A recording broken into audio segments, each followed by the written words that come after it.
Las Entendidas, un podcast sobre cine y festivales. ¿O no? Hola, entendidas y entendidos. Hola, Adriana. Hola, Alexia. Títulos de crédito. Esta semana en Vamos a ver, empezamos con La noche de 12 años, basada en las torturas que vivieron 3 presos bajo la dictadura militar uruguaya y entre los que se encontraba el expresidente Mújica. Jafar Panahi ganó en Cannes Mejor Guión con la cinta que llega esta semana a nuestras salas, Tres caras. Y en cine español, una ópera prima, la de Nicolás Pacheco. Con Jaulas nos trae la historia de una madre y una hija que luchan contra el destino que se les ha impuesto. En La gran olvidada os hablamos de 30 lumes, de la directora gallega Diana Toucedo y de creadoras que exploran esa delgada línea entre ficción y realidad. En Mis vacaciones de festival repasamos la 56 edición del Festival Internacional de Cine de Gijón, algo así como el Sundance español. Y en Para que nos entendamos os traemos una novedad. Aprovechando el estreno de su película Con el viento, hemos sometido a su directora, Meritxell Colell, a preguntas y retos varios. ¡Empezamos! Vamos a ver. Para los que vengan, limpiemos. La noche de 12 años, Álvaro Bregner. Álvaro Bregner dirige esta historia, un drama carcelario basado en hechos reales. Estamos en 1973 en Uruguay, un país preso de una dictadura militar donde 3 hombres se convierten en rehenes por 12 años. En la película asistimos al tiempo que pasaron encarcelados, aislados, torturados, un régimen de aislamiento que cada uno de ellos afrontó como pudo. ¿Cuál es su nombre? Eleuterio Fernández Huidobro. Mauricio Rosenkopf. José Alberto Mujica. Retírese. ¿Se alimenta bien? ¿Come? Tendríamos que haberlo matado en su momento. Ahora lo vamos a volver loco. Ustedes ya no son presos. Son rehenes. Eleuterio, Mauricio y Pepe Mújica son los protagonistas de esta historia, 3 personalidades reconocidas por la historia reciente de su país, al que dan vida los actores Antonio de la Torre, Chino Darín, Sale Chino, y Alfonso Tort. Sí, que ni de la Torre ni Chino son uruguayos. Sí. Pero Antonio de la Torre en Venecia tenía un acento uruguayo que... Se le ha pegado. Sí. Todos reconocemos a Pepe Mújica, expresidente de Uruguay, pero Eleuterio también formó parte del gobierno de su país como ministro de Defensa y Mauricio Rosenkopf es un conocido periodista y escritor. Soledad Villamil participa en esta historia en el papel de la juez, en un reparto en el que también encontramos a Silvia Pérez Cruz, que además de actuar pone su voz en uno de los temas principales de la película. En la cinta, que tuvo su premier en el Festival de Venecia y que en la Mostra de Valencia también programó en su reciente edición, muestra esa batalla casi existencial entre cuerpo y mente y donde la locura no puede ganar. Es curioso porque el propio Mújica acudió a Venecia, además de presentando esta película, también se presentaba el documental que Emir Kusturica le ha dedicado, El Pepe, una vida suprema. Escuchamos a Álvaro Bregner muy emocionado tras la proyección en Venecia. Soy un director de cine y me he intentado poner en el lugar de ellos, y imagino los actores también, pero evidentemente ir a viajar a ese lugar tan oscuro que implica los límites de la condición humana es inimaginable y es imposible. No hay un manual de instrucciones, no hay un manual con una salida. Yo sí creo que hay una cosa que nos pasó, de hecho, en alguna de las charlas que tuvimos con uno de ellos, y que nos dijo, de hecho, fue el propio Mujica, que nos dijo cómo somos capaces, cómo podemos saber de lo que somos capaces nosotros si no nos ponen en las peores circunstancias. Y a veces el ser humano es increíble, que nunca deberíamos subestimar su capacidad de resistencia y su capacidad de mantener su dignidad y su subsistencia. En la película vemos como estos 3 personajes intentan, digamos, como encontrar la manera de vivir este encierro, pues de una manera menos cruel para ellos, como decías antes, escapando de la locura. De hecho, encuentran como un sistema para comunicarse entre las celdas, dar salida a sus pasiones, como es el caso del personaje que interpreta Chino Darín, que es Mauricio Rosenkopf, que es bastante bonito porque, bueno, dentro de lo que cabe, porque a él le encomiendan como escribir cartas de amor a la amada de uno de los funcionarios de estas prisiones. Entonces yo creo que para la gente que vaya a verla, es interesante que no vayan con la expectativa de que se van a encontrar una película como biográfica de Múgica, porque es un poco la idea que yo también pensaba que iba a haber. Creo que tenemos esa idea también porque de estos 3 personajes, para nosotros el más reconocible es Múgica. Claro, se van a encontrar con una película cuyos personajes principales son los 3, o sea, no es solo Múgica, y que además es una película bastante dura, no tan orientada como a la película de acción o política, sino bastante intimista, digamos, en el sentido de que tienen que retratar la soledad más extrema que es a la que se enfrentan estos protagonistas. Entonces, bueno, yo creo que las motivaciones para verla tienen que ir más en esa dirección que en la otra. Con este tercer largometraje, el director Álvaro Bregner venía de hacer pelis de comedia como Kaplan y Mal día para pescar, y en esta que ahora se estrena asume el reto de contar una historia que ocurrió en realidad.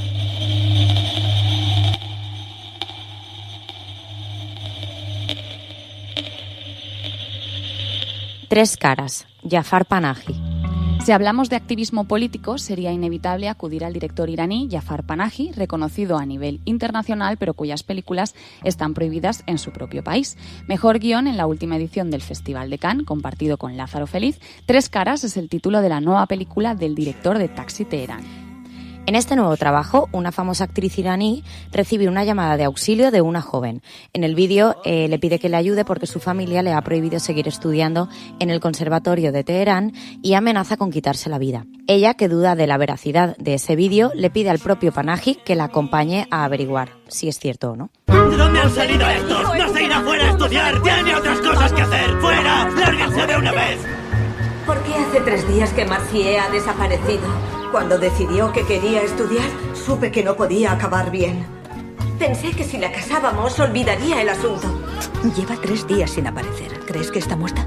La cinta está grabada como un falso documental, pero que no podría ser más cercano a la realidad porque sus protagonistas son, como has dicho, el propio Panahi haciendo de Panahi y la actriz Benaz Jafari haciendo de ella misma. La pareja protagonista se lanza a la carretera, algo que a mí me ha recordado al documental de Agnès Varda, Caras y lugares, iniciando un viaje en el que se cuestionará la veracidad de esas imágenes. Una práctica habitual ya en las películas de Panahi, digo lo de interpretarse a sí mismo, lo que hace muy difícil diferenciar para el espectador la realidad de la ficción, porque en sus pelis hay una muy estrecha relación entre cine y vida personal. En la cinta el director ha querido hacer un retrato de 3 generaciones de intérpretes, la de esas actrices que tuvieron que dejar de actuar, la de la popular estrella en el presente, que es el papel que hace Jafari, y la de la joven que quiere ser actriz. Sí, además la idea que cuenta del vídeo que recibe la actriz es algo que a él le pasa muchísimo. En un país como Irán, las redes sociales son una herramienta muy popular, prácticamente la única vía que encuentran sus habitantes para comunicarse. Y él recibe muchos mensajes de jóvenes desesperados que quieren hacer cine.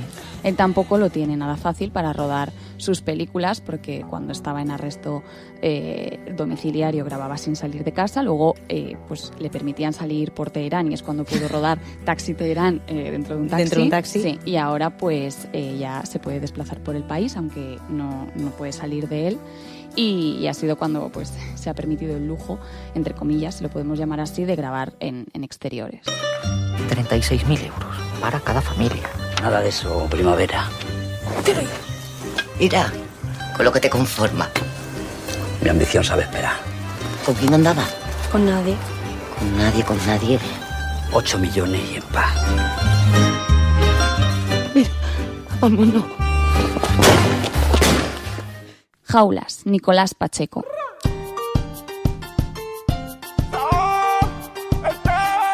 Y el estreno en cine español de la semana viene de un director que debuta, el sevillano Nicolás Pacheco, que estrena Jaulas, una cinta con la que se ha paseado últimamente por varios festivales de nuestro país, como la Seminci o el Festival de Sevilla. Sí, de hecho nosotras la incluimos en nuestro repasito de la Seminci, teníamos muchas ganas de verla, no se ha hecho mucho de esperar porque se estrena esta semana, pero antes de emitir nuestro veredicto os contaremos de qué va.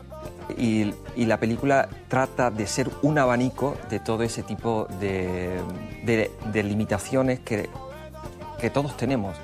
Yo creo que todos tenemos una pequeña jaula o gran jaula que nos impide acercarnos a lo soñado, ¿no? Y lo que invita a la película es a que nos planteemos o nos preguntemos cuál es nuestras limitaciones y qué podemos hacer para salir de ahí. Con guión del propio director, en Jaulas compone un retrato próximo a la fábula contemporánea en el que las mujeres son las protagonistas de su propia liberación.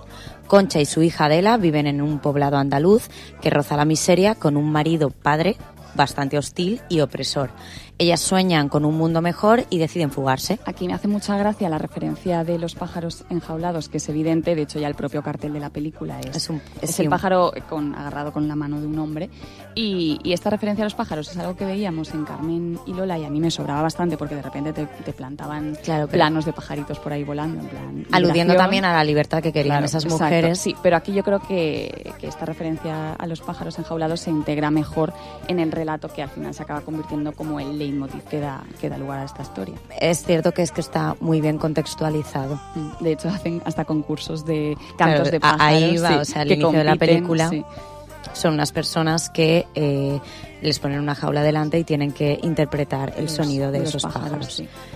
Como decíamos, no solo las mujeres se sienten entre rejas. Jaulas no es un relato feminocéntrico, porque aquí también hay personajes masculinos que necesitan desligarse de ciertas ataduras. De hecho, el primero que se fuga es el hermano de Carmen, que tiene problemas mentales y es una de estas personas que está obligada a repetir los cantos de los pájaros. Lo hace muy bien, pero que está explotado por el marido. Sí. Exacto. O el personaje del guiri, que aquí no puedo contar nada. Es que tipo de evolución. No para de querer contar yo simplemente spoilers. diré que el personaje del guiri también es uno de esos hombres, de los personajes masculinos que se sienten enjaulados, pero no puedo contar nada más porque entonces voy a contar un montón de spoilers. Entonces sí que seguiré diciendo que en el fondo de esta historia también está el partido que le sacan ciertas administraciones a la especulación de sus terrenos con el levantamiento de los barrios enteros. Como hemos dicho antes, ellos viven como en un poblado de chabolas prácticamente. Sí. Y que bueno, en mi opinión la película a mí me funciona mejor o me gusta más cuando se sostiene con la parte de la fábula, digamos, que en la crítica social, porque sí que es verdad que algunos personajes, para contar su situación, me parecen demasiado caricaturizados. Pero sí que es cierto que esa parte de crítica social funciona como punto de partida para que esas mujeres puedan salir de ahí y fugarse. Claro, a mí la película personalmente pues es que no me ha gustado. Creo que tiene un tono bastante árido ya desde el color de la película, que es como muy amarillo y está bastante quemado, o parece estar bastante quemado, y te proporciona esa sensación de aridez. Y luego también los diálogos y los personajes, porque me resultan como muy forzados o teatralizados. Son muy secos entre ellos. Forzados no, porque al final hemos comentado que las actrices están súper bien, o sea, cada una sabe cuál es su papel dentro de esa película y lo representan súper bien. Pero para mí el problema es que el ritmo es aburrido, o sea, me ha parecido una película aburrida. El tema es interesante, pero me aburro. Cuenta con un reparto de caras conocidas como Manolo Caro, Antonio Estrada o su protagonista, Estefanía de los Santos, que dan vida a una historia con un ritmo que, en mi opinión, pues a ti no te ha parecido aburrido, pero se sigue con facilidad.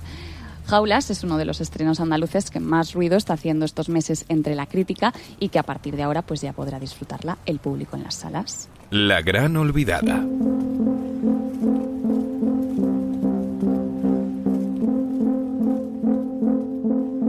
Hace unas semanas pudimos disfrutar del pase de 30 lumes de la realizadora gallega Diana Toucedo en la Filmoteca de Valencia.